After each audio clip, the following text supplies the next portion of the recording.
Hi students, accounts of non-trading consuடைய introductory வீடியோவில் various types of business organizations அதில் prepare பண்ண வேண்டிய final accounts various types of years இதையெல்லாம் நம்ம ஃபர்ஸ்ட் வீடியோவில் டீட்டெயிலாக டிஸ்கஸ் பண்ணோம். இப்போ இந்த வீடியோவில் ஒரு important terminology that's relating to the preparation of final accounts of non trading concerns பார்க்க போகிறோம். Final accounts of non-trading concerns comprise of receipts and payment account, income and expenditure account and balance sheet. Final accounts என்ன பார்க்க போறோம்? Receipts and payments account, income and expenditure account and balance sheet. இதுதான் non-trading concern உடைய final accounts. இதுல first உள்ள ரெண்டுமே receipts and payments account, income and expenditure account are accounts. Balance sheet is a statement. So இதில் ரெண்டு account prepare பண்ண போகிறோம், ஒரு ஸ்டேட்மெண்ட் ப்ரிப்பேர் பண்ண போகிறோம். ஸோ இந்த ரெண்டு அக்கௌண்ட்டையும் ஒரு ஸ்டேட்மெண்ட்டையும் ப்ரிப்பேர் பண்ணுறதுக்கு நமக்கு ஒரு முக்கியமான இம்பார்ட்டன்ட் டெர்மினாலஜி நம்ம டிஸ்கஸ் பண்ண போகிறோம். அது என்னென்னு கேட்டிங்கன்னா, ஃபர்ஸ்ட் வந்து ரிசிப்ட்ஸ், செகண்ட் வந்து எக்ஸ்பெண்டிச்சர்ஸ். ரிசிப்டை கிளாஸிஃபை பண்ணோம்னா கேபிட்டல் ரிசிப்ட்ஸ், ரெவன்யூ ரிசிப்ட்ஸ். எக்ஸ்பெண்டிச்சரை கிளாஸிஃபை பண்ணோம்னா capital expenditure, revenue expenditure, deferred revenue expenditure. இப்போ ஃபர்ஸ்ட்டில் நம்ம எக்ஸ்பெண்டிச்சரை டீட்டெயிலாக டிஸ்கஸ் பண்ணுவோம். டிஸ்கஷன் முடிஞ்ச பிறகு நீங்கள் ஒரு எக்ஸ்பெண்டிச்சரை கொடுத்தா அது வந்து கேபிட்டல் எக்ஸ்பெண்டிச்சரா, ரெவன்யூ எக்ஸ்பெண்டிச்சரா, deferred revenue எக்ஸ்பெண்டிச்சரா அப்படிங்கிறத நீங்கள் ஈஸியாக ஐடென்டிஃபை பண்ணிக்க முடியும். ஏன்னா எல்லா எக்ஸ்பெண்டிச்சருக்கும் பேசிக் கான்செப்ட்ஸ், பேசிக் பிரின்சிபிள்ஸ் இருக்குது. அதை நம்ம டிஸ்கஸ் பண்ணலாம். இப்போ ஃபர்ஸ்ட்டில் கேபிட்டல் எக்ஸ்பெண்டிச்சர் எடுத்துப்போம். என்னுடைய கேரக்டரிஸ்டிக்ஸ் என்ன அப்படின்னு பார்த்தீங்கன்னா, ஃபர்ஸ்ட் கேரக்டர் வந்து capital expenditure can be avoided or deferred. Number 2, it is incurred once in several years or once in life time. Third one is capital expenditure leads to boost up in the profitability of the organisation. Number 4, the amount involved in the capital expenditure is always huge. இந்த 4 character தான். நீங்கள் first character என்னன்னு கேட்டிங்கன்னா, capital expenditure need not be incurred at once. நீங்கள் கண்டிப்பாக பண்ணணுங்கிற அவசியம் இல்லை. அந்த செலவை நீங்கள் என்ன செய்யலாம், தவிர்க்கலாம் அல்லது கொஞ்சம் தள்ளி போடலாம். இப்போ தான் பண்ணணுங்கிற கட்டாயம் இல்லை. ரெண்டாவது, இந்த மாதிரி செலவுகள் எக்ஸ்பெண்டிச்சர்ஸ் வந்து பல வருஷங்களுக்கு ஒரு முறை நடக்கலாம். சில நேரங்களில் லைஃப் டைம்லேயே ஒருக்க தான் நடக்கும் இந்த மாதிரி எக்ஸ்பெண்டிச்சர்லாம். மூணாவது கேரக்டர், நீங்கள் கேபிட்டல் எக்ஸ்பெண்டிச்சர் பண்ணீங்கன்னா அது கன்சர்னுடைய ப்ராஃபிட்டபிலிட்டியை அதிகப்படுத்தும். நாலாவது கேரக்டர் என்னென்னா, இந்த மாதிரி கேபிட்டல் எக்ஸ்பெண்டிச்சரில் நீங்கள் அப்ளை பண்ணுற சம்முடைய அளவு வந்து பணம் வந்து ரொம்ப அதிகமாக இருக்கும். இதில் பணம் ரொம்ப ஜாஸ்தி நம்ம செலவு பண்ணுவோம். இந்த 4 கேரக்டர் தான். இப்போது இந்த கேபிட்டல் எக்ஸ்பெண்டிச்சருடைய எக்ஸாம்பிள்ஸ் நம்ம பார்ப்போம். ஃபர்ஸ்ட் வந்து purchase of land and building. Purchase of land and பில்டிங்க்கு நீங்கள் இந்த 4 பிரின்சிபிளை அப்ளை பண்ணி பாருங்கள். First one is it can be avoided or can be deferred. நீங்களே பாருங்கள், லேண்ட் அண்ட் பில்டிங் வந்து எல்லாருமே கண்டிப்பாக வாங்கணுமா, இல்லை வாங்குறத தள்ளி போடலாமா? வாங்கணுங்கிற அவசியமே இல்லை, தள்ளியும் போடலாம். வாங்காமல் பிஸ்னஸ் எப்படி பண்ணுறது? ரொம்ப simple. You go for rent. என்ன பண்ணணும், லேண்ட் அண்ட் பில்டிங்கை வாடகைக்கு எடுத்து நம்ம பிஸ்னஸ் பண்ண போகிறோம். கண்டிப்பாக லேண்ட் அண்ட் பில்டிங் சொந்தமாக வாங்கி தான் பிஸ்னஸ் பண்ணுங்கிற அவசியம் உண்டா? இல்லை. So can be avoided. Can be deferred. இப்போ நம்மகிட்ட வாங்க வசதி இல்லை, 5 இயர்ஸ் கழிச்சு வாங்கலாம், 10 இயர்ஸ் கழிச்சு வாங்கலாம். அப்போ first character okay. Second character, it is incurred once in several years or once in life time. Land and building வாங்குறது எப்போதாவது ஒருக்க தான் நடக்கும். ஒரு 5 வருஷத்துக்கு ஒருக்க, 10 வருஷத்துக்கு ஒருக்க தான் நடக்கும். சில நிறுவனங்கள் வந்து அவங்க ஆயுள்லேயே ஒரு பில்டிங் தான் வச்சுருப்பாங்க, ஒரு பில்டிங் தான் வாங்கியிருப்பாங்க. So second character okay. Third character, நீங்கள் லேண்ட் அண்ட் பில்டிங் வாங்குறதுல ப்ராஃபிட்டபிலிட்டி எப்படி கூடும்? ப்ராஃபிட் கூடுறதுக்கு 2 பிரின்சிபிள். ஃபர்ஸ்ட் பிரின்சிபிள், எக்ஸ்பென்சஸ் அப்படியே இருந்து இன்கம் கூடுனா ப்ராஃபிட் கூடும். சே ஃபார் எக்ஸாம்பிள், உங்கள் டோட்டல் எக்ஸ்பென்சஸ் வந்து 5 lakhs லாஸ்ட் இயர் இன்கம் வந்து உங்களுக்கு 8 lakhs. அப்போ ப்ராஃபிட் என்ன வரும்? 3 lakhs வரும்.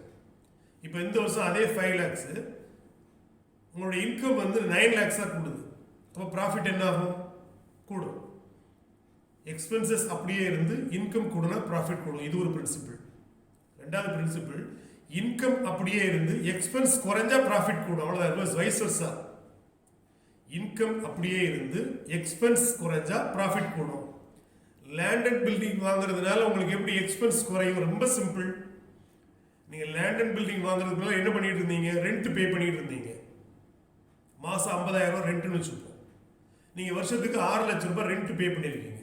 இப்போ லேண்ட் அண்ட் பில்டிங் நீங்கள் வாங்கியாச்சு. அப்போ ரெண்ட் பே பண்ணணுமா? தேவையில்லை. அப்போ வருஷத்துக்கு உங்களுக்கு ரெண்ட்டுங்கிற எக்ஸ்பென்சஸ் ஹெட்டில் உங்களுக்கு எவ்வளவு குறையும்? 6 lakhs குறையும். அப்போ 6 lakhs அளவுக்கு ப்ராஃபிட் இன்க்ரீஸ் ஆகும். Very simple concept.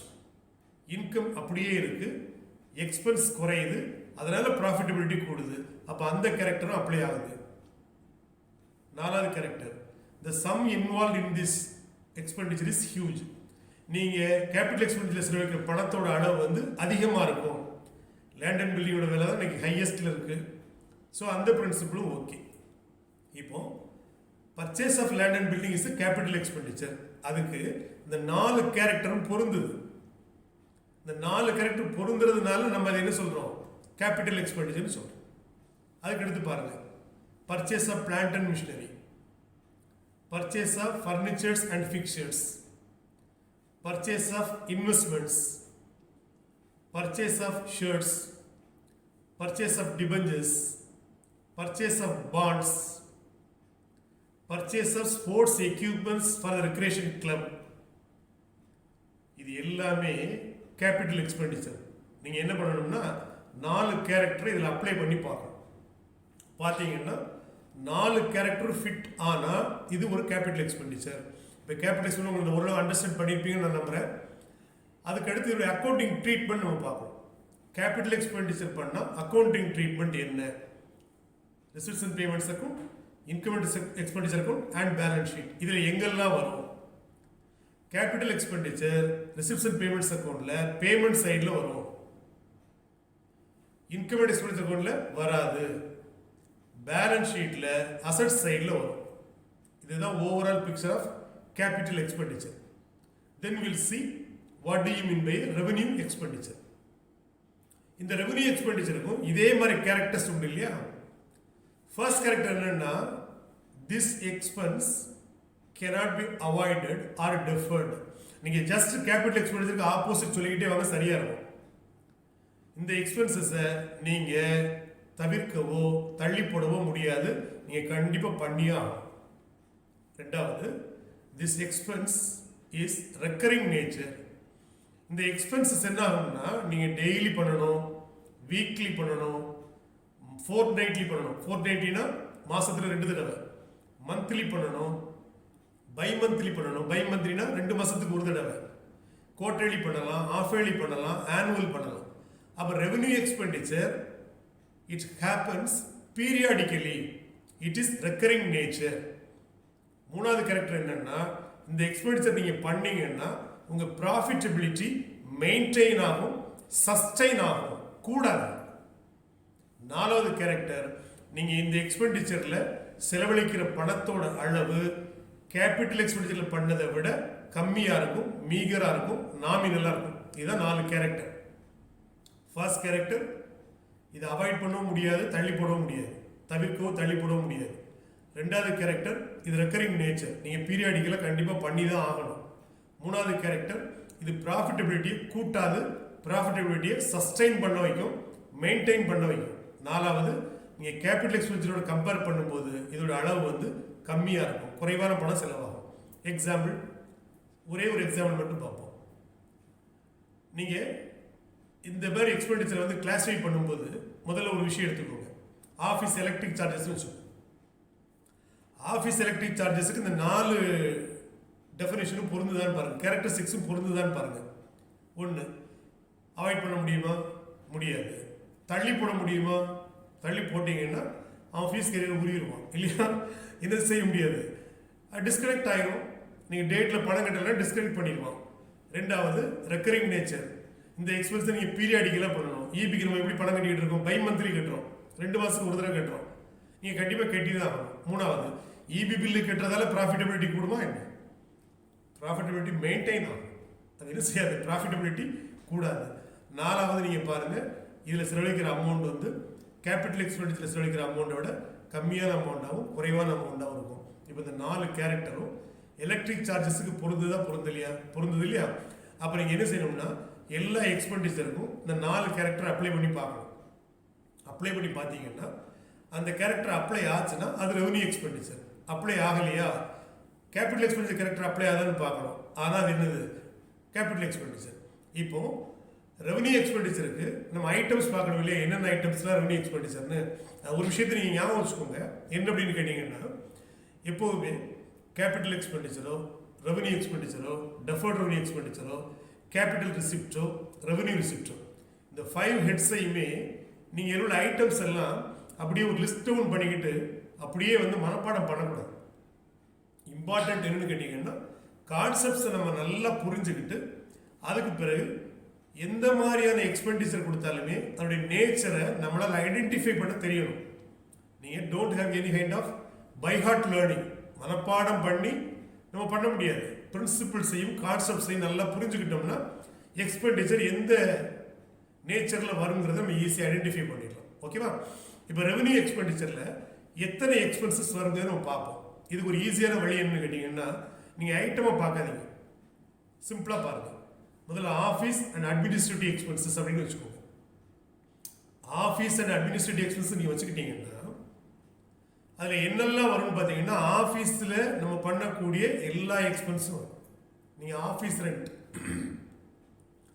Office electric charges, telephone charges, internet charges, broadband wifi charges, printing and stationery, postage and telegraphs, traveling expenses, salaries, commission, discount allowed, commission allowed. இது எல்லாமே என்னது? Office and administrative expenses கீழே வரக்கூடிய இம்பார்ட்டண்ட்டான expenses. நீங்கள் ரொம்ப ஷார்ட்டாக ஞாபகம் வச்சுக்க வேண்டியது, ஒரு ஆஃபீஸை நீங்கள் நடத்துறதுக்கு என்னென்ன எக்ஸ்பென்சஸ் எல்லாம் பண்ணணுமோ அது எல்லாமே ரெவன்யூ எக்ஸ்பெண்டிச்சர் தான். சின்ன எக்ஸாம்பிள் சொல்றதா இருந்தால், ஹிந்துஸ்க்கு ஒரு பழக்கம் உண்டு. காலையில் ஆஃபீஸை திறந்த உடனே ஒரு பத்தியை கொளுத்தி வச்சு சாமியை கும்பிட்டு ஆரம்பிப்பாங்க. நைட்டு ஆஃபீஸ் அடைக்கும் போது இல்லை கடை அடைக்கும் போது கடை அடைச்சி ஒரு சூடனை கொளுத்தி வச்சு கடை அடைப்பாங்க. நீங்கள் பத்தியை பொருத்தி வச்சு ஆஃபீஸை திறக்கிறதுலேருந்து சூடனை பொருத்தி வச்சு ஆஃபீஸை க்ளோஸ் பண்ணுற வரைக்கும் பண்ணக்கூடிய எல்லா செலவுகளுமே ரெவன்யூ எக்ஸ்பெண்டிச்சர் தான். நீங்கள் ரொம்ப எல்லாம் மனப்பாடம் பண்ண வேண்டாம், அப்படியே இமேஜின் பண்ணிக்கோங்க என்னெல்லாம் நடக்கும் அப்படின்னு. எல்லாமே ரெவன்யூ எக்ஸ்பெண்டிச்சர் தான். இப்போ ஃபர்ஸ்ட்டில் வந்து office and administrative expenses. Second, selling and distribution expenses. இதில் என்னெல்லாம் வரும்? அட்வர்டைஸ்மெண்ட் வரும், பேக்கிங் சார்ஜஸ் வரும், ரீபேக்கிங் சார்ஜஸ் வரும், சேல்ஸ்மேன் சேலரி வரும், சேல்ஸ்மேன்ஸ் கமிஷன் வரும், சேல்ஸ்மேனுடைய டிராவலிங் அலவன்ஸ் வரும், சேல்ஸ்மேனுடைய ரெஃப்ரெஷ்மெண்ட்ஸ் வரும். இது எல்லாமே என்னது? Selling and distribution expenses. இதுவுமே என்னது தான்? ரெவன்யூ எக்ஸ்பெண்டிச்சர் தான். அடுத்து ரொம்ப முக்கியமானது என்னன்னு கேட்டிங்கன்னா, நான் கேஷ் எக்ஸ்பென்சஸ்ன்னு இருக்குது. நான் கேஷ் எக்ஸ்பென்சஸ்னால் என்ன அர்த்தம்னா, அது எக்ஸ்பென்ஸாகவும் வரும், அதே நேரத்தில் நமக்கு செலவு இல்லாமலும் இருக்கும். எக்ஸ்பென்ஸாக எழுதியிருப்போம், ஆனால் பையிலிருந்து பணம் என்ன செய்யாது? போகாது, பணம் செலவழியாது. நான் கேஷ் எக்ஸ்பென்ஸுங்கிறது என்னன்னா ரொம்ப சிம்பிள். பேண்ட் பாக்கெட்டில் ஒரு 1000 ரூபாய் எடுத்து ஷர்ட் பாக்கெட்டில் வைக்கிறது தான் நான் கேஷ் எக்ஸ்பென்ஸ். பணம் நம்ம கையை விட்டு போகலை, ஆனால் செலவுங்க பேரில் வருது. அப்படி வரக்கூடிய எல்லாமே என்னதான்? ஒரு ரெவன்யூ எக்ஸ்பெண்டிச்சர் தான். Non cash expenses are all revenue expenditures. அதில் என்னெல்லாம் வரும்? Bad debts, provision for bad debts, provision for bad and doubtful debts, loss on sale of fixed assets, depreciation. இதெல்லாம் என்னது? நான் கேஷ் எக்ஸ்பென்சஸ். இவங்கெல்லாம் எக்ஸ்பென்சஸாக இருக்கும், ஆனால் அந்த அளவுக்கு கேஷுடைய அவுட்ஃப்ளோ இருக்காது, பணம் செலவாகாது. ஸோ இதுவும் ரெவன்யூ எக்ஸ்பெண்டிச்சர் தான். இப்போ நீங்கள் பாருங்கள், நம்ம கிட்டத்தட்ட ஒரு 30 ஐட்டம் பார்த்துருப்போம். 30 ஐட்டத்தை மனப்பாடம் பண்ணியா நம்ம பேசணும், இல்லை அப்படியே மனசில் வச்சு மனப்பாடம் பண்ணியா சொன்னால் இல்லையே. 3 ஹெட்டு தான்: office and administrative expenses, selling and distribution expenses and நான் கேஷ் எக்ஸ்பென்சஸ். இந்த 3 ஹெட்டை நீங்கள் வச்சுக்கிட்டு இதில் மேக்ஸிமம் எவ்வளோ எக்ஸ்பென்சஸ் வருமோ அந்த எக்ஸ்பென்சஸில் அந்த 4 கேரக்டரை அப்ளை பண்ணி பாருங்கள். அப்ளை பண்ணி ஓகே ரிசல்ட் கிடைச்சா they are all revenue expenditure. ஓகேவா? இப்போ இந்த ரெவன்யூ எக்ஸ்பெண்டிச்சருக்கு என்ன அக்கௌண்டிங் ட்ரீட்மெண்ட்? ரொம்ப சிம்பிள். ரிசிப்ட்ஸ் அண்ட் பேமெண்ட்ஸ் அக்கௌண்ட்டில் வருமா? வரும். எந்த சைடு வரும்? பேமெண்ட் சைடில் வரும். இன்கம் அண்ட் எக்ஸ்பெண்டிச்சரில் வருமா? வரும். எந்த சைடில் வரும்? எக்ஸ்பெண்டிச்சர் சைடில் வரும். ஆனால் இம்பார்ட்டன்ட் அட்ஜஸ்ட்மெண்ட் என்னென்னா அதை பின்னால் நம்ம டிஸ்கஸ் பண்ணுவோம். ஆனால் வருங்கிறத தெரிஞ்சுக்கோங்க. பேலன்ஸ் ஷீட்டில் வருமானா பேலன்ஸ் ஷீட்லேயும் வரும். எப்போ வரும்னா எக்ஸ்பென்சஸுக்கு ஒரு 2 கேரக்டர் உண்டு. என்ன கேரக்டர்னா ஒன்று ப்ரீபெய்டு எக்ஸ்பென்சஸ், இன்னொன்று அவுட்ஸ்டாண்டிங் எக்ஸ்பென்சஸ். இது இப்போ எக்ஸ்பென்சஸ்க்கு எல்லாத்துக்குள்ள கேரக்டர். ப்ரீபெய்டு எக்ஸ்பென்சஸாக இருந்தால் பேலன்ஸ் ஷீட்டில் அசட் சைடில் வரும். அவுட்ஸ்டாண்டிங் எக்ஸ்பென்சஸாக இருந்தால் பேலன்ஸ் ஷீட்டில் லைபிலிட்டி சைடு வரும். இது ப்ராப்ளம் ஏரியா. நம்ம இதை பற்றி டீட்டெயிலாக அடுத்த வீடியோவில் பார்க்கலாம். இப்போ தெரிஞ்சுக்க வேண்டியது ரெவன்யூ எக்ஸ்பெண்டிச்சர்னா என்ன, இதனுடைய அக்கௌண்டிங் இம்பேக்ட் என்ன. Accounting impact receipts and payments அக்கௌண்ட்டில் பேமெண்ட் சைட், இன்கம் எக்ஸ்பெண்டிச்சரில் எக்ஸ்பெண்டிச்சர் சைட், பேலன்ஸ் ஷீட்டில் ப்ரீபெய்டு எக்ஸ்பென்ஸாக இருந்தால் அசட் சைட், அவுட்ஸ்டாண்டிங் எக்ஸ்பென்ஸாக இருந்தால் liability side. Okay, then come to deferred revenue expenditure. Deferred revenue expenditure அப்படின்னா என்னன்னு கேட்டிங்கன்னா இதுக்கு 2 கேரக்டருமே பொருந்தும். கேபிட்டல் எக்ஸ்பெண்டிச்சர் கேரக்டரும் பொருந்தும், ரெவன்யூ எக்ஸ்பெண்டிச்சர் கேரக்டரும் பொருந்தும். ஆக்சுவலாக இதோடைய மீனிங் என்னன்னு கேட்டிங்கன்னா இதை நம்ம இன்கர் பண்ணுறது எப்போதோ ஒருக்க தான் இன்கர் பண்ண போகிறோம் இந்த expense. Once in several years or once in life time தான். ஆனால் இதனுடைய பெனிஃபிட்ஸ் நமக்கு ரொம்ப நாளே கிடச்சிக்கிட்டே இருக்கும். தொடர்ந்து வந்துக்கிட்டே இருக்கும். இந்த பெனிஃபிட்ஸ் நமக்கு கிடச்சிக்கிட்டே இருக்கும். அந்த பெனிஃபிட்ஸை நம்ம ஒரு 10 இயர்ஸ் 15 இயர்ஸ் நம்ம எடுத்துக்கலாம். ஆனால் இன்கர் பண்ணுறது 1 இயர் தான் இன்கர் பண்ண போகிறோம். ப்ராஃபிட்டபிலிட்டியை கூட்டுமானா கண்டிப்பாக ப்ராஃபிட்டபிலிட்டி இது கூட்டும். இதனுடைய சம் எப்படி இருக்கும்னா அதிகமாக தான் இருக்கும். ப்ராஃபிட்டபிலிட்டியை மெயின்டைன் பண்ணதுக்கும் பண்ண வேண்டியிருக்கும், ப்ராஃபிட்டபிலிட்டியை கூட்டதுக்கும் பண்ண வேண்டியிருக்கும். நான் ஃபர்ஸ்ட்டில் டிஸ்கஸ் பண்ண மாதிரி கேபிட்டல் எக்ஸ்பெண்டிச்சர் கேரக்டரிஸ்டிக்ஸும் இதுக்கு அப்ளை ஆகும், ரெவன்யூ எக்ஸ்பெண்டிச்சர் கேரக்டரிஸ்டிக்ஸும் அப்ளை ஆகும். கண்டிப்பாக பண்ணணுமா வேண்டாமா? தேவைப்பட்டால் பண்ணுங்கள், இல்லை டிஃபர் பண்ணுங்கள். ரெக்கரிங் நேச்சரா நான் ரெக்கரிங் நேச்சரா? இது நான் ரெக்கரிங் நேச்சர். சில டைமில் ரெக்கரிங் நேச்சர். ப்ராஃபிட்டை கூட்டுமா மெயின்டைன் பண்ணுமா? சில நேரங்களில் கூட்டும், சில நேரங்களில் மெயின்டைன் பண்ணும். அமௌண்ட் அதிகமாக இருக்குமா? எப்போவுமே அதிகமாக தான் இருக்கும். Best example advertisement. நீங்கள் அட்வர்டைஸ்மெண்ட்டுக்கு இப்போ நம்ம டிஸ்கஸ் பண்ண கேரக்டர் எல்லாம் அப்ளை ஆகுதான்னு பாருங்கள். அட்வர்டைஸ்மெண்ட் கண்டிப்பாக பண்ணணுமா? கண்டிப்பாக பண்ணணும். டிஃபர் பண்ணலாமா? டிஃபர் பண்ணிக்கலாம். நீங்கள் இன்றைக்கி இல்லாட்டா அடுத்த மாதம் பண்ணலாம், அடுத்த வருஷம் பண்ணலாம். 2வது ரெக்கரிங் நேச்சரா நான் ரெக்கரிங் நேச்சரா? சில கன்சர்ன்ஸில் இது நான் ரெக்கரிங். ஒன் டைம் அட்வர்டைஸ்மெண்ட்டோட முடிச்சுருவாங்க. திரும்ப ஒரு 10 இயர்ஸ் கழிச்சு திரும்ப ஒரு அட்வர்டைஸ்மெண்ட் பண்ணுவாங்க. சில கன்சர்ன்ஸ் பார்த்தீங்கன்னா மாதத்துக்கு ஒரு ஆட் புதுசு புதுசாக போட்டுக்கிட்டே இருப்பாங்க. இல்லை 6 மாதத்துக்கு ஒரு ஆட் புதுசு புதுசாக வந்துருக்கு, வருஷத்துக்கு ஒரு ஆட் வந்துக்கிட்டே இருக்கும். சிலருக்கு ரெக்கரிங், சிலருக்கு நான் ரெக்கரிங். இது ப்ராஃபிட்டபிலிட்டியை கூட்டுமா, ப்ராஃபிட்டபிலிட்டி மெயின்டைன் பண்ணுமா அப்படின்னு பார்த்தீங்கன்னா அட்வர்டைஸ்மெண்ட் மார்க்கெட் பண்ணுறதுக்கே நமக்கு அட்வர்டைஸ்மெண்ட் தேவை. மார்க்கெட்டிங் பண்ணுறதுக்கு மார்க்கெட்டிங் பண்ண பிறகு ப்ராஃபிட்டபிலிட்டி சஸ்டெயின் பண்ணணும். அப்போ ப்ராஃபிட் சஸ்டெயின் பண்ணணும்னா மார்க்கெட்டில் நம்ம இருக்கோங்கிறத ரிமைண்ட் பண்ணுறதுக்கு ஒரு ரிமைண்டர் ஆட் நம்ம கொடுத்துக்கிட்டே இருக்கணும். ப்ராஃபிட்டபிலிட்டியை கூட்டுமானா கண்டிப்பாக கூட்டும். நீங்கள் அப்போ உள்ள ஒரு வேல்யூபிள் ஸ்டாரை வச்சு நீங்கள் ஆட் பண்ணுறீங்க. அப்போ ஆட்டோமேட்டிக்காக அந்த ஸ்டார் உள்ள கிரேஸால் உங்களுடைய சேல்ஸ் டர்ன் ஓவர் கூடுது, அதனால் ப்ராஃபிட் கூடுது. அப்போ அட்வர்டைஸ்மெண்ட் ப்ராஃபிட்டபிலிட்டியை கூட்டவும் செய்யும், மெயின்டைனும் பண்ணும். அமௌண்ட்டு எப்போவுமே ஹியூஜ் தான். டெஃபர்ட் ரெவன்யூ எக்ஸ்பெண்டிச்சரில் அட்வர்டைஸ்மெண்ட் போக வேறு என்ன எக்ஸாம்பிள்ஸ் நம்ம சொல்லலாம் அப்படின்னு பார்த்தீங்கன்னா preliminary expenses, discount on issue of shares, discount on issue of debentures, research and development expenses. இது எல்லாமே டெஃபர்ட் ரெவன்யூ எக்ஸ்பெண்டிச்சர் தான். நீங்கள் டெஃபர்ட் ரெவன்யூ எக்ஸ்பெண்டிச்சருக்குள்ள கேரக்டர்ஸை இந்த மாதிரி எக்ஸ்பெண்டிச்சர் மேலே அப்ளை பண்ணி பார்க்கணும். ஓகேனா நம்ம அதை டெஃபர்ட் ரெவன்யூ எக்ஸ்பெண்டிச்சராக ட்ரீட் பண்ணிக்கலாம். ஸோ இதுக்கு என்ன அக்கௌண்டிங் ட்ரீட்மெண்ட்? அட்வர்டைஸ்மெண்ட்டையே நம்ம எக்ஸாம்பிளாக எடுத்துப்போம். நீங்கள் ஒரு அட்வர்டைஸ்மெண்ட் பண்ணியிருக்கீங்க, அதுக்கு 1 crore நீங்கள் பே பண்ணியிருக்கீங்க. அட்வர்டைஸ்மெண்ட்டுடைய பெனிஃபிட்ஸ் உங்களுக்கு 5 இயர்ஸ் கிடைக்கும். அப்போது இந்த advertisement expenditure 1 crore receipts and payments அக்கௌண்ட்டில் பேமெண்ட் சைடில் வந்துடும் அட்வர்டைஸ்மெண்ட் அப்படின்னு சொல்லி 1 crore போட்டுடலாம். ஆனால் இன்கம் அண்ட் எக்ஸ்பெண்டிச்சர் அக்கௌண்ட்டில் எக்ஸ்பெண்டிச்சர் சைடில் அட்வர்டைஸ்மெண்ட்னு சொல்லி 20 lakhs தான் போடணும். ஏன்னு கேட்டிங்கன்னா நம்ம 1 crore செலவு பண்ணியிருக்கோம். அப்போ 5 வருஷத்துக்கு பெனிஃபிட் கிடைக்கும் போது அப்போ ஒரு வருஷத்துக்கு 20 lakhs ஆச்சு. அப்போ 20 lakhs மட்டும்தான் நம்ம இன்கம் அண்ட் எக்ஸ்பெண்டிச்சர் சைடில் போட போகிறோம். ரிமைனிங் 80 lakhs பேலன்ஸ் ஷீட்டில் அசட் சைடில் காட்டணும். இதுதான் டெஃபர்ட் ரெவன்யூ எக்ஸ்பெண்டிச்சருடைய அக்கௌண்டிங் ட்ரீட்மெண்ட். ஓகே, இப்போ நம்ம ஒரு ரீகேப் நான் தந்துடுறேன், பார்த்துக்கோங்க. Capital expenditure, revenue expenditure, deferred revenue expenditure, இந்த 3 எக்ஸ்பெண்டிச்சரில் நம்ம பார்த்த கேரக்டர்ஸ் எல்லாமே எக்ஸ்பெண்டிச்சர் மேலே அப்ளை பண்ணி பார்க்கணும். பார்த்த பிறகு தான் அது கேபிட்டல் நேச்சரா, ரெவன்யூ நேச்சரா, டெஃபர்ட் ரெவன்யூ நேச்சராங்கிறத ஐடென்டிஃபை பண்ணிட்டு அதற்குரிய அக்கௌண்டிங் ட்ரீட்மெண்ட்ஸ் நம்ம என்ன செய்யணும், அப்ளை பண்ணணும். இப்போ நம்ம நெக்ஸ்ட் வீடியோவில் என்ன பண்ண போகிறோம்னா இந்த capital expenditure, revenue expenditure, deferred revenue expenditure இதில் வரக்கூடிய ப்ராப்ளம் சால்வ் பண்ண போகிறோம். ஸோ ப்ராப்ளம் சால்வ் பண்ணதுக்கு பேசிக்ஸ் என்னென்னா, இப்போ நம்ம சொன்னோம் இல்லையா, எல்லா கான்செப்டையும் நீங்கள் ரொம்ப தெளிவாக உள்வாங்கிக்கணும். ஒரு எக்ஸ்பெண்டிச்சர் கேபிட்டலா, ரெவென்யூவா, டெஃபர்ட் ரெவென்யூவா அப்படிங்கிற கன்ஃபியூஷன் வந்து நமக்கு என்ன செய்யக்கூடாது, வரவே கூடாது. ஓகேவா? So I think this video will be very useful to you. நல்ல முறையில் பாருங்கள், இதில் இருக்கக்கூடிய கண்டென்ட்டை நல்லா அப்சர்வ் பண்ணிக்கோங்க.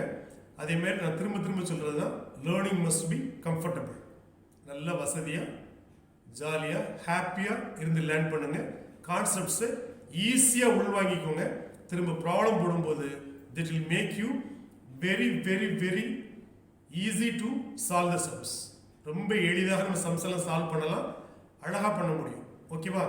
So take care, all the best. See you in the next video.